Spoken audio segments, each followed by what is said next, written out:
జరుగుతున్న విషయాలన్నీ చూస్తూ ఉంటే నాకు పిచ్చి పట్టేలా ఉంది. అన్నీ కూడా ఎదురు దెబ్బలే తగులుతూ ఉన్నాయి.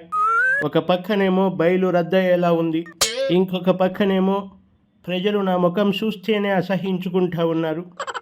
సర్వేలు చూస్తూ ఉంటే వణుకు పుడుతూ ఉంది. పైగా పెద్ద మనిషి చంద్రబాబు గారికి అధికారం అడ్డం పెట్టుకుని చేయకూడని తప్పులన్నీ చేశాను. ఏ పని చేసినా ఆగిపోతూ ఉంది, దెబ్బ మీద దెబ్బ తగులుతూ ఉంది.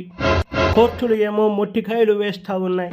పోనీ వెళ్ళి ఆ మోడీ గారి కాళ్ళు పట్టుకుని నా బాధలు చెప్పుకుందాము అనుకుంటే 2-3 నెలలుగా అపాయింట్మెంట్ కూడా దొరకలేదు. ఇక్కడ నానా తిప్పలు పడి అడ్డమైన తిట్లు తిని నక్క తెలివితేటలు ఉపయోగించి ఎన్నో స్కాములు చేసి కోట్లకు కోట్లు పంపించి ఆ కేసీఆర్ గెలవమంటే వాళ్ళేమో చెత్తగా ఓడిపోయి ఒక మూలన కూర్చున్నారు.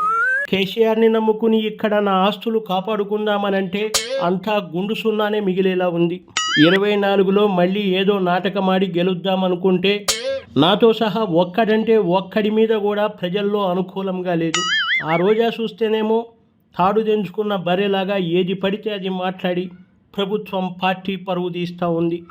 ఆ కొడాలిదేమో పాచినోరు, ఆ అంబటి పేర్ని గోరంట్ల అవంతిగాళ్ళేమో ఎప్పుడూ అదే యావ. ఇంకా అమర్నాథు, బొత్స, సిదిరి, వెల్లంపల్లి వేస్ట్గాళ్ళు. ఇలా నెల తక్కువ వెధవల్ని పెట్టుకుని ఎలా సావాలిరా బాబోయ్, ఎవరికీ చెప్పుకోలేకపోతా ఉన్నా. నా బాధ నువ్వైనా వినవా యేసునాథా.